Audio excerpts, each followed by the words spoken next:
사랑하는 성도 여러분, 우리 지난주 설교를 들었을 텐데요. 지난주 설교의 우리 세 번째 마지막 대지, 마지막 내용을 혹시 기억하십니까?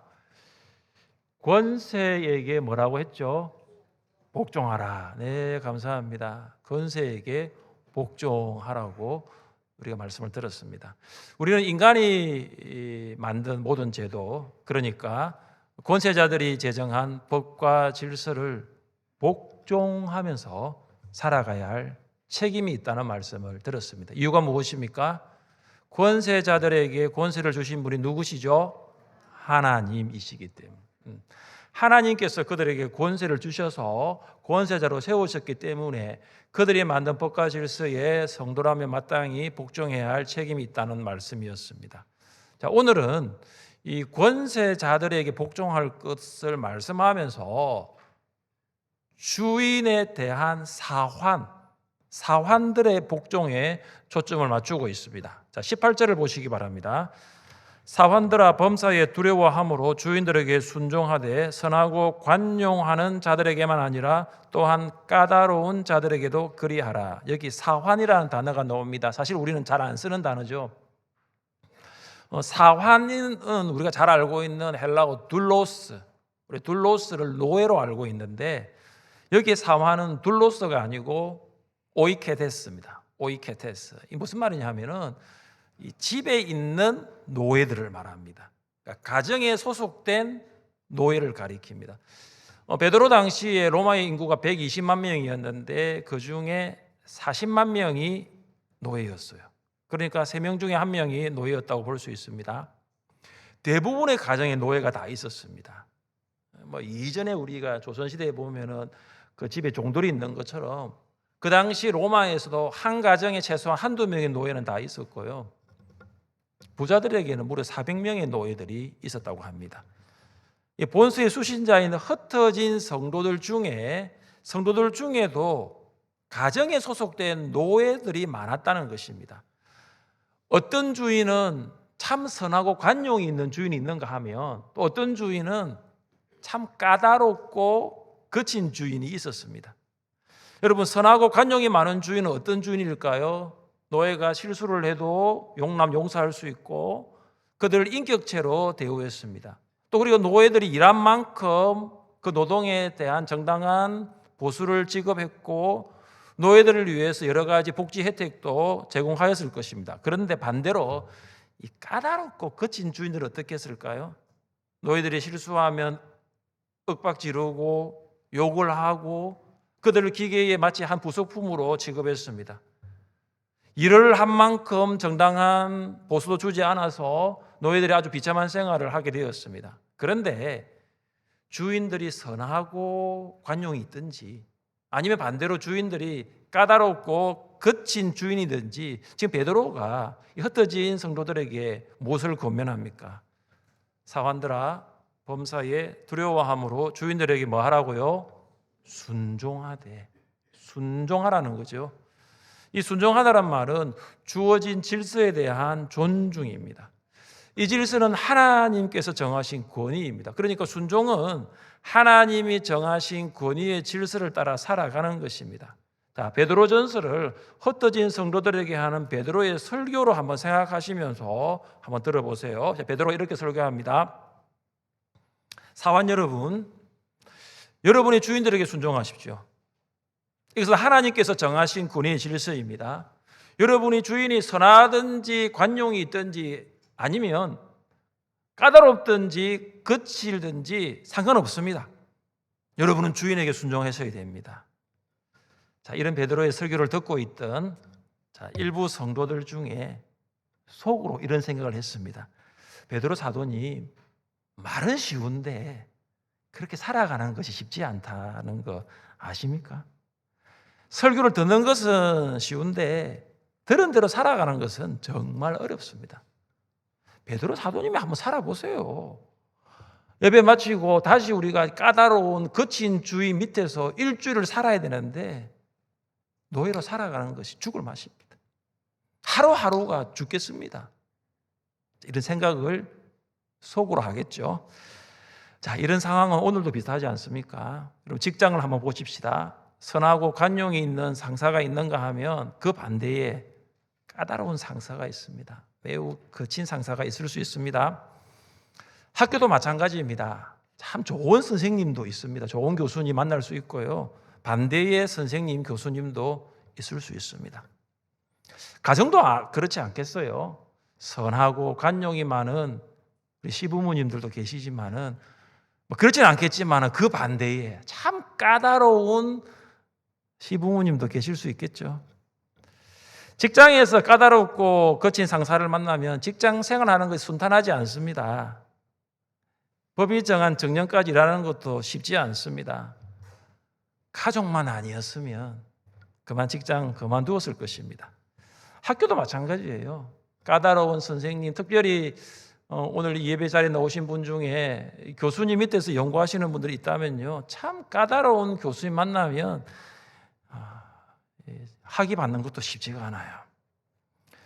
가정에서 까다로운 시부모님 만나면 명절에 내려가는 거 참 무겁습니다. 참 명절에 내려가서 또 시부모님 만나야 되니까 이런 시부모님이 낳은 아들도 참 미워지기 시작하죠.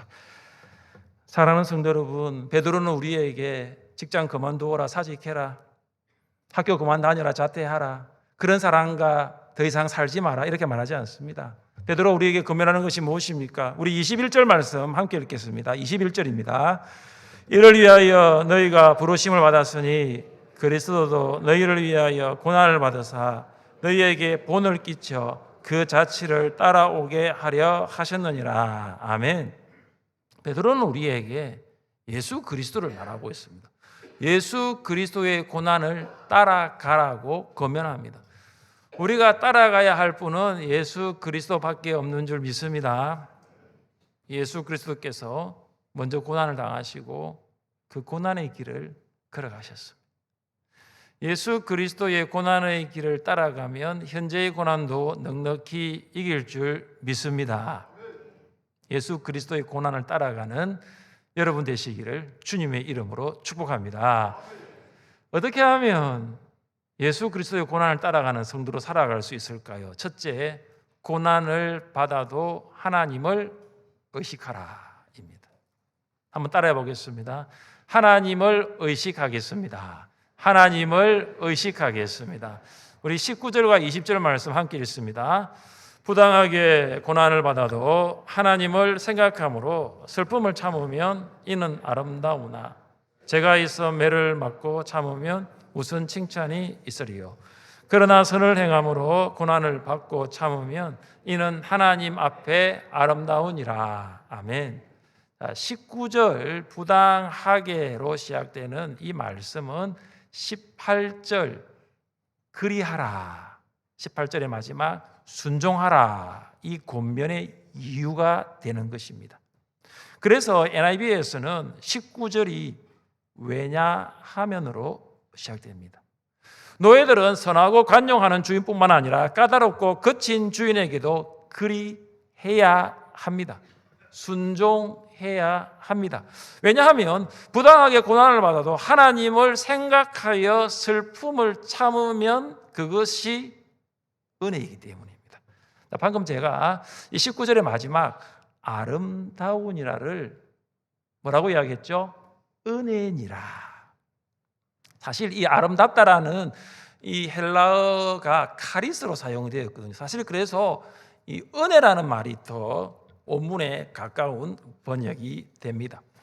까다로운 주인이 노예들을 채찍과 몽둥이로 때립니다. 또 노예들을 감옥에 가두어 버립니다. 이 노예들이 잘못하여서 주인으로부터 매를 맞거나 투옥되는 것이 아닙니다. 만약에 노예들에게 과오가 있어서 주인에게 고난을 받으면 그 고난을 참으면 아무 칭찬이 없겠지만, 노예들이 잘못한 것이 없는데, 과오가 없는데 선을 행했음에도 고난을 참아낸다면 그 고난은 은혜라는 겁니다. 여러분, 왜 고난이 은혜입니까? 하나님을 생각함으로. 고난이 은혜가 되는 이유는 무엇입니까? 고난을 받는데 고난을 생각함으로가 아니에요. 고난을 받는데 고난을 주는 주인을 생각함으로가 아니에요. 누굴 생각한다고요?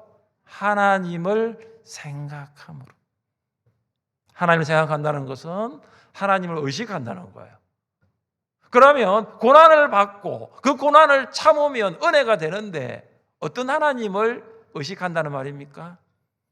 분명히 내가 지금 고난을 받고 있는 것은 잘못된 일이거든요. 하나님께서 이 잘못된 것을 바르게 하실 것을 의식합니다. 하나님께서 나를 안전하게 돌보실 것을 의식합니다. 하나님께서 세상 끝날까지 나와 함께 하실 것을 의식하는 거예요. 하나님께서 나를 끝까지 사랑하실 것을 의식하는 것입니다. 애굽의 불신 세상에서 육체의 정욕을 멀리한 노예 요셉은 고난을 받았습니다. 요셉은 애굽의 노예들이 취직하고 싶은 최고의 직장, 애굽 바로의 친위대장 보디발의 집에서 일을 했습니다. 그런데 그는 불명예 퇴직을 합니다. 요셉은 10년 동안 몸을 담았던 그 회사에서 퇴직금 한 푼 받지 않고 나왔습니다. 이것이 끝이 아닙니다. 감옥에 들어갔습니다. 이유가 무엇입니까? 보디발의 안주인을 희롱하고 동침하려고 한 성범죄를 저질렀다는 이유였습니다. 그런데 요셉은 고난을 주었던 보디발의 안주인, 나의 진정성도 알아주지 못했던 그 보디발을 생각하지 않고 하나님만을 생각했습니다. 하나님만을 의식했습니다. 원망하였다는 말이 없어요. 결과가 어떻게 되었습니까? 여호와께서 요셉과 함께 하시고 그에게 인자를 더하사. 하나님을 의식할 때에 하나님께서 요셉과 함께 하시고 하나님께서 인자, 은혜를 더하여 주셨습니다. 이번 주에 세상에 살면서 까다롭고 거친 사람을 만나 고난을 당할 수 있습니다. 설명절이 있지만 까다롭고 거친 사람을 만날 수 있습니다.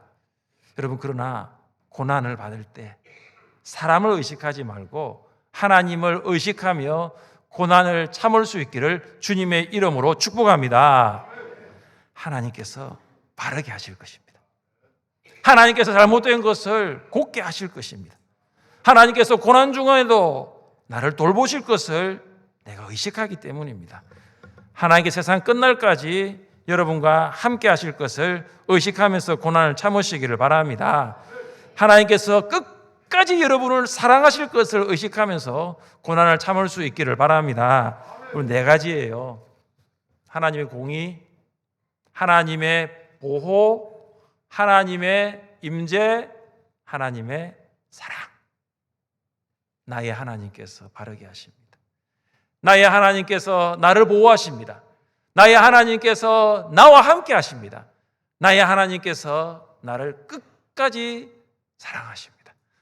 하나님을 의식함으로 예수 그리스도의 고난을 따라가는 성도로 살아갈 수 있기를 주님의 이름으로 축복합니다. 두 번째, 어떻게 하면 예수 그리스도의 고난을 따라가는 성도로 살아갈 수 있을까요? 둘째, 고난을 받아도 죄를 범하지 말라입니다. 여러분, 고난을 받으면 죄를 범할 수 있어요. 그러나 성경은 고난을 받아도 죄를 범하지 말라고 말을 하고 있습니다. 자, 22절과 23절을 함께 읽겠습니다. 그는 죄를 범하지 아니하시고 그 입에 거짓도 없으시며 욕을 당하시되 맞대어 욕하지 아니하시고 오직 공의로 심판하시는 이에게 부탁하시며. 아멘. 여러분, 22절은 구약 이사야 53장 9절에서 인용된 말씀입니다.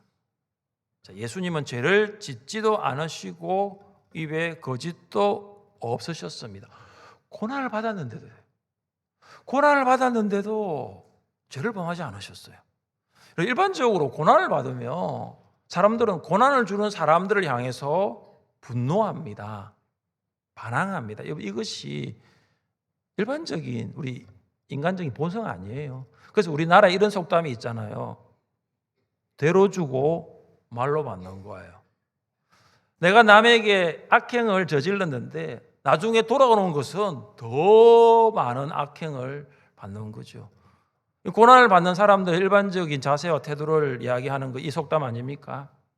자, 베드로는 오늘 고난의 종류를 이야기하면서 한 가지 소재를 가지고 나오는데 그것이 뭐냐면 욕이에요. 욕.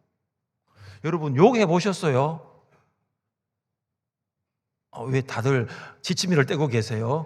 해보셨어요? 라고 제가 물었습니다. 하고 있는 게 아니에요. 예수님 믿기 전에 욕하는 사람들이 많아요. 물론 안 그런 사람도 많지만 요즘 청소년들 욕을 정말 말합니다. 정말 많이 해요. 저도 이렇게 듣잖아요. 뭐 엘베 안에서 지나가면서 AB 다음에 그 욕을 하더라고요. AB 다음에 욕하고. 제가 초성을 말하지 않아도 알 것입니다. 이렇게. 정말 욕을 말합니다. 어른들도 많이 해요. 아버지가 욕을 하니까 아들이 욕을 하더라고요. 엄마가 욕을 하니까 딸이 또 욕을 해요. 여러분, 왜 사람들이 욕을 할까요? 첫 번째, 미워해서 그래요. 그 사람을 미워하니까 욕을 하고, 그 사람을 무시하니까 욕을 하고, 그 사람을 저주하는 게 욕이에요. 여러분, 미워하고 무시하니, 무시하고 저주하니까 거침없이 여과 없이 나오는 거예요. 자, 베드로는 불신 세상 속에서 고난을 받는 흩어진 성도들에게 예수님의 예를 듭니다. 예수님이 욕하셨느냐라는 거예요. 예수님은 욕을 받으셨어요. 예수님은 욕은 받으셨지만 욕하지 않으셨다는 것입니다. 예수님은 고난은 받으셨는데 위협하지 않으셨어요. 여러분 23절 말씀은 이사야 53장 7절에서 인용되었습니다. 그가 곤욕을 당하여 괴로울 때에도 그의 입을 열지 아니하였음이며 마치 도수장으로 끌려가는 어린 양과 털 깎는 자 앞에서 잠잠한 양같이 그의 입을 열지 아니하였도다. 베드로는 예수님이 욕을 받으신 것을 직접 목격한 사람이에요. 그리고 베드로는 예수님이 욕을 받으셨지만 욕하지 않으셨다는 것도 직접 보았습니다. 겟세마네에서 기도하셨던 예수님께서 대제사장들이 보낸 무리에 의해서 끌려서 대제사장 가야바의 집까지 갑니다. 그때 베드로가 멀찍이 따라갑니다. 대제사장과 사내들인 공회가 예수님을 죽이려고 이제 거짓 증거를 찾고 있었습니다. 많은 거짓 증인들이 증언을 하였지만 그들의 증언들이 일치되지 않았습니다. 그래서 대제사장이 참 마음이 답답했던 것 같아요. 그래서 이렇게 예수님을 추궁합니다. 아무 대답도 없느냐? 이 사람들이 너를 치는 증거가 어떠하냐? 근데 예수님이 계속 침묵하시는 거예요. 그럼 말을 못하는 것이 아니고 말할 가치가 없는 거죠. 마음이 더 답답해진 대제사장이 예수님을 이렇게 말합니다. 내가 너로 살아계신 하나님께 맹세하게 하노니 네가 하나님의 아들 그리스도인지 우리에게 말하라. 네가 하나님의 아들 그리스도인지 말하라 하니까 그때 예수님이 한 말씀하십니다. 내가 그니라. 내가 바로 네가 말하는 하나님의 아들 그리스도가 바로 나다라는 거죠. 이에 대제사장이 옷을 찢고 예수님의 말을 신성모독이라며 사형에 해당한다고 하였습니다. 그리고 그때 어떤 사람이 예수님의 얼굴에 침을 뱉었어요. 여러분 유대 사회에서 다른 사람의 얼굴에 침을 뱉는 것은 가장 심하고 증오에 찬 인격 모독이었습니다. 얼굴에 침이 떨어진 예수님, 침을 뱉은 그를 향해서 침 뱉지 않으셨어요. 어떤 사람은 예수님의 얼굴을 가리고 주먹으로 쳤습니다. 대제사장의 하인들이 둘러서서 손바닥으로 쳤어요. 그런데 예수님 주먹으로 때린 그 사람을 향하여 주먹질하지 않으셨어요.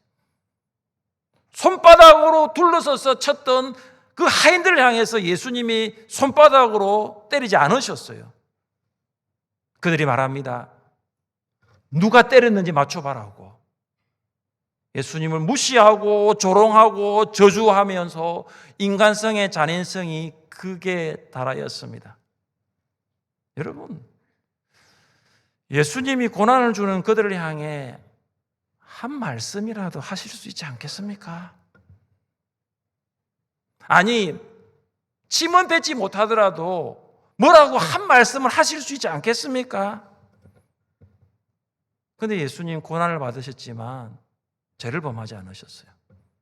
23절에 욕하지 아니하시고 위협하지 아니하시고 이 시제가 미완료입니다.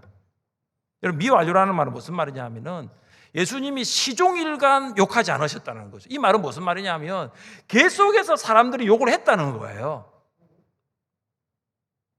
계속해서 사람들이 예수님을 때렸다는 거죠. 그런데 예수님은 계속해서 욕하지 않으시고 위협하지 않으시고 보복하지 않으셨다는 거잖아요. 저는 23절을 읽으면서 고난받는 예수의 모습과 우리의 모습이 너무 상반된다는 생각을 합니다. 누가 여러분의 얼굴에 침을 뱉는다면 여러분 어떻게 하시겠습니까? 누가 여러분에게 주먹질을 하고 손바닥으로 때린다면 여러분 어떻게 하시겠습니까? 어떤 분들은 목사님, 저도 참을 수 있어요. 저도 견딜 수 있어요. 그럼 여러분 계속해서 침을 뱉는다면, 계속해서 직장에서 여러분을 계속해서 힘들게 한다면, 계속해서 여러분을 향해서 고난을 준다면 여러분 그 참을 수 있겠어요? 여러분, 왜 예수님이 계속하여 고난을 받으셨는데 죄를 범하지 않으셨을까요? 왜 침뱉음을 받았는데 왜 침뱉지 않으셨을까요? 왜 고난을 받았는데 맞았는데 왜 때리지 않으셨을까요? 바로 오직 공의로 심판하시는 이에게 부탁하십니다. 예수님은 공의롭게 심판하시는 하나님께 자기 자신을 맡기셨어요. 예수님은 자신의 생사를 맡기셨어요. 예수님은 이 고난의 결말을 맡기셨어요. 왜요? 하나님이 최고의 주권자이시기 때문입니다. 하나님께서 모든 고난의 최종적인 답을 가지고 계신 분이시기 때문입니다. 사랑하는 성도 여러분, 고난을 받을 수 있습니다. 그러나 죄를 범하지 마십시오. 그것은 예수님의 고난을 따라가는 성도의 합당한 모습이 아닙니다. 하나님께 맡기세요. 공의로우신 하나님께 맡기십시오. 그 고난도, 여러분도 고난의 결말까지도 하나님께 맡기시기를 바랍니다. 여러분, 그러면 견딜 수 있어요. 그러면 참을 수 있다고요. 가정과 직장과 불신 세상 속에서 고난 가운데 우리가 살아갈 때 우리가 하나님을 의식하면서 참을 수 있고, 고난을 받아도 하나님이 어떤 분이신가? 공의로 심판하시는 하나님이 나의 하나님이라고 우리가 믿을 때 이 고난을 이겨나갈 줄 믿습니다. 하나님께서 모든 것을 바르게 하십니다. 이것이 우리의 위로와 소망이 됩니다. 고난을 받지만, 고난을 받아도 죄를 범하지 마십시오. 이것은 성도의 모습이 아니라는 것입니다. 어떻게 하면 예수 그리스도의 고난을 따라가는 성도로 살아갈 수 있을까요? 셋째, 고난을 받아도 부활을 확신하라 입니다. 한번 따라해 보겠습니다. 부활을 확신합시다. 부활을 확신합시다. 자, 우리 24절 말씀을 함께 읽겠습니다. 24절입니다. 신이 나무에 달려 그 몸으로 우리 죄를 담당하셨으니 이는 우리로 죄에 대하여 죽고 의에 대하여 살게 하려 하심이라. 그가 채찍에 맞음으로 너희는 나음을 얻었나니. 아멘. 베드로는 고난 중에 흩어진 성도들에게 예수님이 왜 십자가에 달리셨는가, 지금 이것을 이야기하고 있습니다. 그것은 예수님 자신의 죄가 아니라 바로 우리 죄를 담당하기 위해서입니다. 죄를 담당한다는 것은 죄로 인해 형벌을 받는 것입니다. 예수님은 십자가에서 피값이라는 속전을 지불하심으로 우리가 받아야 할 형벌을 대신 받으셨습니다. 왜냐하면 피 흘림이 없으면 죄 사함이 없기 때문입니다. 여기서 베드로는 예수님이 우리를 대신하여 형벌을 받으신 이유를 분명하게 하고 있습니다. 그것이 무엇입니까? 이는 우리로 죄에 대해 죽고 의에 대하여 살게 하려 하심이라. 예수님이 고난을 받으신 이유가 무엇입니까? 예수님과 함께 우리는 죄에 대하여 죽은 자고 예수님과 함께 의에 대하여 산 자, 다시 말해서 부활하기 위해서입니다. 여러분, 이것은 이 사도 베드로와 사도 바울이 맥락을 같이 합니다. 여러분, 바울이 로마 교회 성도들에게 보낸 서신의 내용을 같이 한번 읽어 보겠습니다. 이와 같이 너희도 너희 자신을 죄에 대하여는 죽은 자요 그리스도 예수 안에서 하나님에 대하여는 살아있는 자로 여길지어다. 아멘. 여러분, 방금 우리가 로마서 6장 11절을 읽었거든요. 자, 여러분, 이 로마서 6장 11절과 베드로전서 2장 24절이 참 비슷한 내용이에요. 성도는 어떤 존재입니까? 죄에 대하여는 죽은 존재입니다. 성도는 육체의 정욕에 대해서는 이미 죽은 사람이라는 것이죠. 그리고 성도는 예수 그리스도 안에서 하나님에 대하여는 살아있는 존재입니다. 근데 베드로가 말하고 있는 의에 대하여, 이게 바울은 하나님에 대하여 이렇게 나와 있거든요. 성도는 예수 그리스도께서 죄를 담당하신 것을 믿습니다. 성도는 예수 그리스도께서 우리를 대신하여 형벌 받으신 것을 고백합니다. 그래서 성도는 더 이상 자기 자신을 위해 살지 않습니다. 하나님을 위해 살아갑니다. 육체의 지배를 받지 않습니다. 하나님의 영, 성령의 지배를 받습니다. 육체의 정욕을 따르지 않습니다. 성령을 따라 살아갑니다. 그리하여 우리의 인격, 지, 정, 의, 내가 알고 있는 모든 것, 내가 느끼고 있는 모든 것, 내가 행하는 모든 것을 하나님을 위하여 드립니다. 우리의 모든 소유를 하나님께 드립니다. 여러분, 소유라고 하면은 바로 물질이라고 연관되는데 그런 것뿐만 아니라 나의 건강도, 나의 시간도, 나의 열정, 마음, 물질까지 하나님께 드립니다. 왜냐하면 예수님이 우리를 대신하여 고난을 받으셔서 우리는 더 이상 육체의 정욕을 따라 살지 않고 하나님을 위해 살아가는 존재가 되었기 때문입니다. 이것이 바로 고난을 받아도 부활을 확신하는 성도의 삶입니다. 베드로는 고난을 받고 있는 흩어진 성도들에게 우리 위해 고난받으신 예수님이 어떤 분이신가를 말씀함으로 2장을 마무리합니다. 우리 25절 말씀을 함께 읽겠습니다. 25절입니다. 너희가 전에는 양과 같이 길을 잃었더니 이제는 너희 영혼의 목자와 감독 되신 이에게 돌아왔느니라. 아멘. 예수님은 흩어진 성도들의 영혼의 목자와 감독이십니다. 여러분, 여기 감독이라는 단어는 앞에 있는 목자와 동의어입니다. 그러니까 예수님이 어떤 분이십니까? 성도들을 인도하시는 분, 보호하시는 선한 목자이십니다. 예수님께로 돌아온 성도들은 더 이상 길을 잃고 유리방황하지 말고 목자를 따라가면 됩니다. 고난을 받아도 세상 길로 돌아가는 것이 아니고 예수님과 함께 그 길로 나아가는 것이 인생의 지름길이라는 것입니다. 험악한 세월을 살았던 야곱은 147세에 죽기 전에 요셉의 두 아들을 축복하였습니다.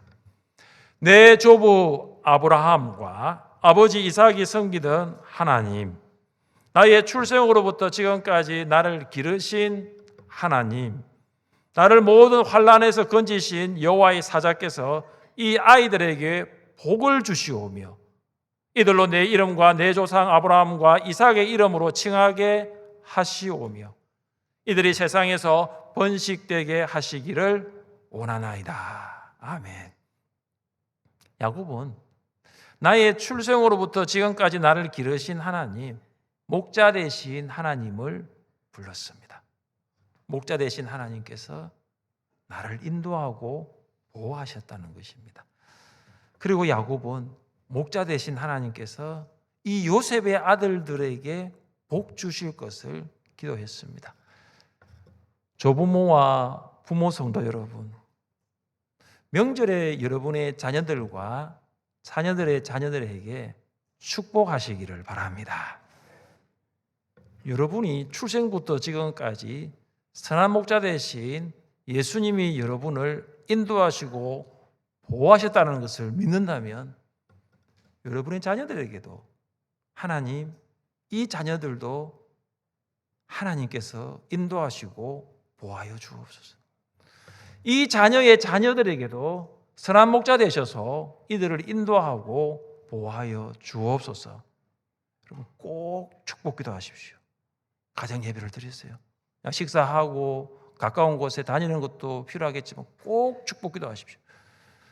1년에 몇 차례 만나지 못하는 우리 자녀들, 우리 자녀의 자녀들에게 여러분을 통해서 하나님의 복이 흘러갈 수 있기를 간절히 원합니다. 사랑하는 성도 여러분, 고난을 받아도 하나님을 의식하면 예수 그리스도의 고난을 따라갈 수 있습니다. 고난을 받아도 죄를 범하지 아니하면 예수 그리스도의 고난을 따라갈 수 있습니다. 고난을 받아도 부활을 확신한다면 여러분을 지금까지 인도하시고 보호하신 목자이신 예수 그리스도를 따라갈 수 있습니다. 새해 하나님께서 주시는 복 받으시고 한 주간도 평안하며 승리하시기를 주님의 이름으로 축복합니다. 자리에 일어나셔서 찬양합시다.